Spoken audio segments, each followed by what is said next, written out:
Hello friends, welcome to my YouTube channel biology 2.0। आज हम पढ़ने वाले हैं गुणसूत्र की संरचना के आगे के भागों के बारे में। इससे पहले हम गुणसूत्र के 5 भागों के बारे में पढ़ चुके हैं। फर्स्ट हमने पढ़ा था पेलिकल, सेकंड हमने पढ़ा था मैट्रिक्स, थर्ड हमने पढ़ा था क्रोमोनिमा, फोर्थ हमने पढ़ा था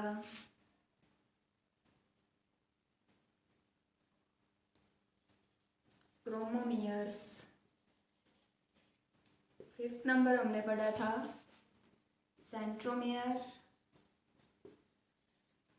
या फिर गुणसूत्र बिंदु।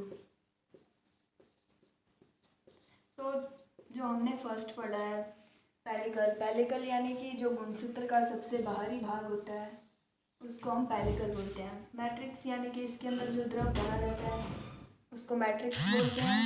और जो क्रोमोनिमा है, इसके अंदर जो गुणसूत्र इस प्रकार से डीएनए फैला रहता है, इसको क्रोमोनिमा बोलते हैं। क्रोमोमियर्स यानी कि इसके अंदर ये क्रोमोनिमा आगे कुछ क्रोमोमियर्स का निर्माण करते हैं, यानी इसके अंदर कुछ वर्णक बिंदु पाए जाते हैं, उनको क्रोमोमियर्स बोलते हैं। और सेंट्रोमियर यानी गुणसूत्र बिंदु, जो गुणसूत्र के बीच में सेंटर में कुछ बिंदु जैसी संरचना पाई जाती है, इसको हम सेंट्रोमियर बोलते हैं। तो इससे आगे के बारे में इस यहाँ तक 5 भागों के बारे में हम लोग पढ़ चुके हैं। अब इससे आगे के पार्ट्स के बारे में पढ़ेंगे। 6 नंबर आज हम द्वितीयक संकीर्णन के बारे में पढ़ेंगे।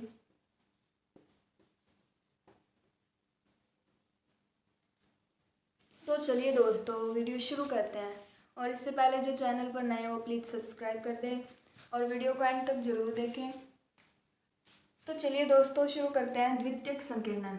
द्वितीयक संकीर्णन मैंने आपको पहले क्रोमेटिड की संरचना के बारे में बताया था, कुछ इस प्रकार से।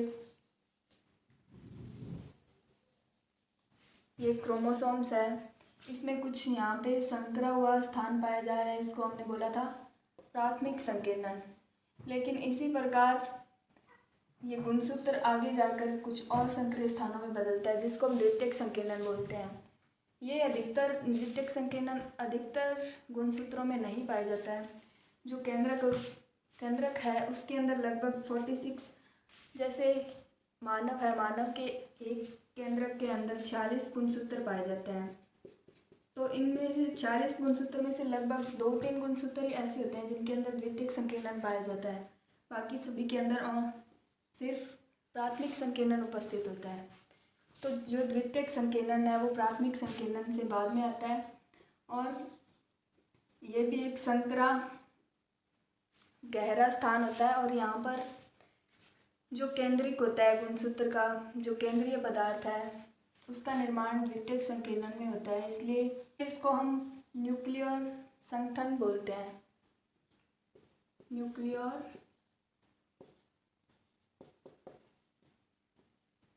संगठन। तो इसी प्रकार ये जो द्वितीयक संकीर्णन है ये भी अपना एक विशिष्ट कार्य दिखाते हैं गुणसूत्रों के अंदर। द्वितीयक संकीर्णन के बाद सेकंड जो हमारा पार्ट है, यानी कि जो नेक्स्ट भाग है 7 नंबर, वो होता है क्रोमेटिड। गुणसूत्र की संरचना तो आपने देखी होगी दोस्तों, इस प्रकार से गुणसूत्र पाए जाते हैं कोशिका के अंदर। ये भी गुणसूत्र इस प्रकार से नहीं होते हैं, इनकी पैकेजिंग होती है तब ये इस प्रकार से दिखाई देते हैं। लेकिन ये नॉर्मली जो केंद्रक होता है उसके अंदर इस प्रकार से फैले हुए नज़र आते हैं।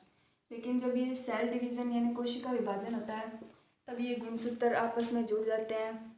इनके अंदर कुछ पैकेजिंग की क्रिया चलती है जिसकी वजह से ये इस प्रकार की शेप ले लेते हैं। जब कोशिका विभाजन की मध्य अवस्था आती है तब हम गुणसूत्रों को उनके 2 भागों में बटा हुआ देखते हैं, इस प्रकार से। ऊपर भी एक संरचना और नीचे भी इस प्रकार से। तो ये जो संरचना हमको दिखाई देती है इनको हम बोलते हैं क्रोमेटिड्स। और ज़्यादातर गुणसूत्र में 2 क्रोमेटिड्स हमें दिखाई देते हैं। फर्स्ट ये और सेकंड ये। इसी प्रकार नेक्स्ट देखते हैं, इसका नेक्स्ट पार्ट है सैटेलाइट।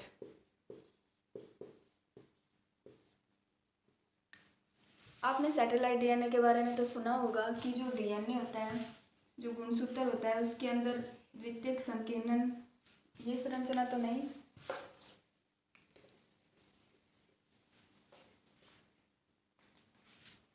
जो गुणसूत्र की मैंने आपको संरचना बताई थी इस प्रकार से,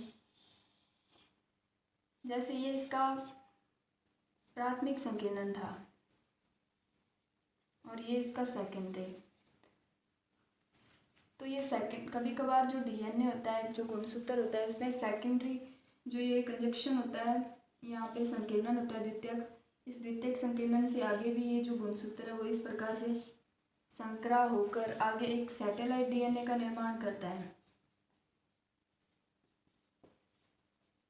ये सैटेलाइट डीएनए इसका एक सिर्फ एक क्रोमेटिड से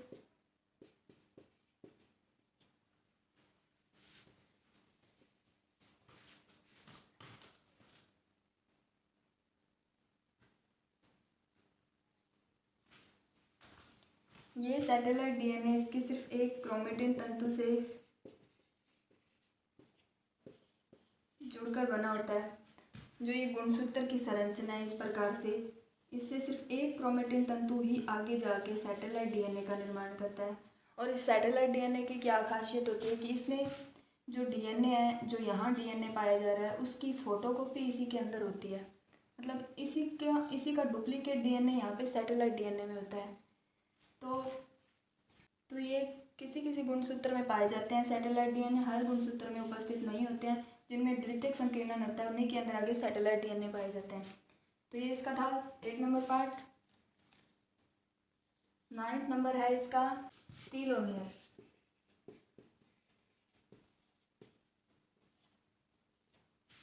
ये गुणसूत्र का मोस्ट इम्पोर्टेंट पार्ट होता है, जिसकी वजह से, जैसे देखिए दोस्तों, ये गुणसूत्र की संरचना है। गुणसूत्र की इस संरचना को नियमित बनाए रखने के लिए इनके ऊपर कुछ टेलोमियर्स, कुछ बिंदु पाए जाते हैं, जिसकी वजह से ये एक गुणसूत्र को दूसरे गुणसूत्र से जोड़ने नहीं देते हैं, या फिर कोई एक्स्ट्रा डीएनए यहाँ पर ऐड नहीं हो सकता, इनके ऊपर पाए जाते हैं, ताकि जो गुणसूत्र की संरचना है वो ऐसी ही बनी रहे, इसके आगे इसकी संरचना में कोई दूसरी संरचना ऐड ना हो जाए। इसकी वजह से ये इसके किनारों की ओर पाए जाते हैं, इसलिए इनको टीलोमियर्स बोलते हैं। और दोस्तों, टीलोमियर्स की सबसे बड़ी खासियत जो मैं आपको बताऊंगी कि टीलोमियर्स आखिर क्या वर्क करते हैं। कुछ साइंटिस्ट थे अमेरिका के, रिचर्ड कॉथन और कुछ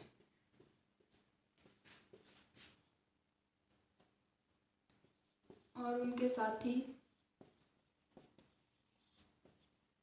2002 या 2003 में इन्होंने रिसर्च की थी।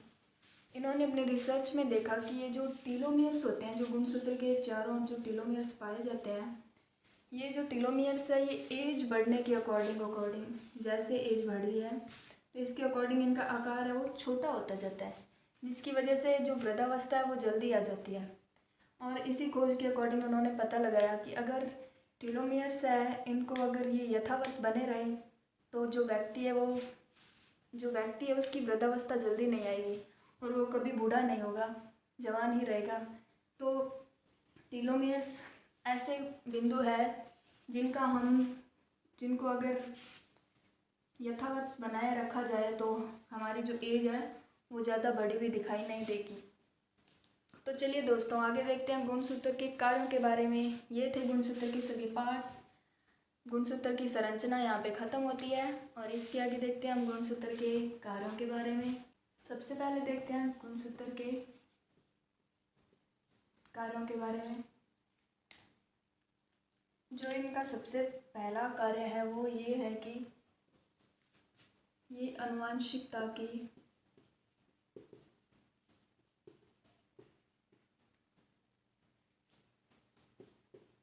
भौतिक आधार है।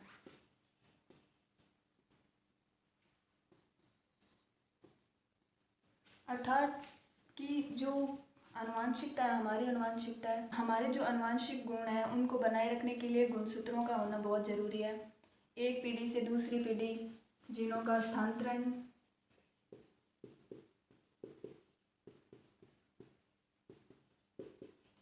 गुणसूत्रों के द्वारा होता है। जब गुणसूत्र हमारे कोशिका के अंदर 46 गुणसूत्र होते हैं। जब इसमें कोशिका विभाजन होता है, अर्धसूत्री विभाजन होता है, तब ये 23 गुणसूत्रों में बदल जाते हैं। तो ये एक युग्मक निर्माण करती है। जब यही युग्मक आगे किसी और युग्मक के साथ मिलता है तो जाइगोट का निर्माण होता है, जिसकी वजह से एक नई कोशिका, एक नए जीव की उत्पत्ति होती है। तो जो नया जीव उत्पन्न होता है उसके अंदर उनके अंदर कुछ नए गुण पाए जाते हैं और कुछ पुराने गुण भी होते हैं। तो वो जो लक्षण है वो कैसे उसके अंदर आए हैं, वो इन गुणसूत्रों के माध्यम से ही उस पीढ़ी में प्रवेश करते हैं, क्योंकि इन गुणसूत्रों के ऊपर कुछ स्पेशल जीन्स पाए जाते हैं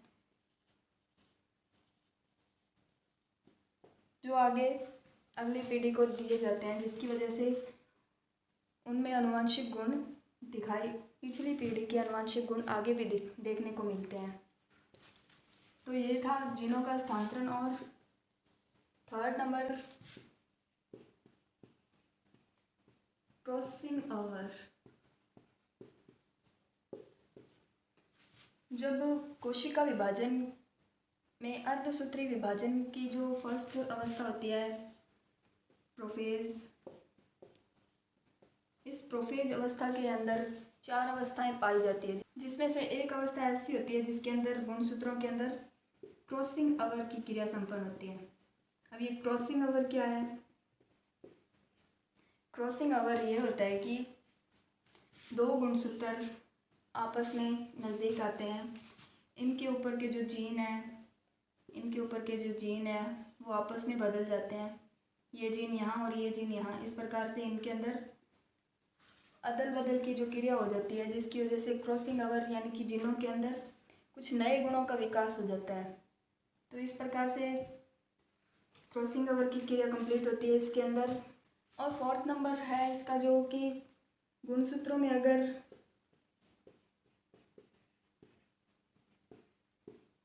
उत्परिवर्तन जैसे म्यूटेशन हो जाता है, तो कुछ क्रियाएं होती है जो म्यूटेशन पर निर्भर करती है। हमारे गुणसूत्र की जो शेप है, आकार है, उसके ऊपर पाए जाने वाले जो जीन है, जब हमारे अंदर म्यूटेशन की क्रिया होती है तो ये सारी चीज़ें बदल जाती है, जिसकी वजह से हमारे गुणसूत्र में भी परिवर्तन आ जाता है और नए लक्षण विकसित हो जाते हैं। और जो जीन्स पहले जिस कार्य को करने के लिए उत्पन्न हुए थे उनका कार्य बदल जाता है, उनसे नई कोशिकाओं की उत्पत्ति होती है, जिसकी वजह से काफ़ी बड़ा परिवर्तन हमारे शरीर में गुणसूत्रों में देखने को मिल सकता है। तो दोस्तों, ये थे गुणसूत्र के कार्य। और आज हमारा गुणसूत्र का ये टॉपिक ख़त्म होता है यहीं पर, और मिलते हैं नेक्स्ट क्लास में। थैंक यू दोस्तों।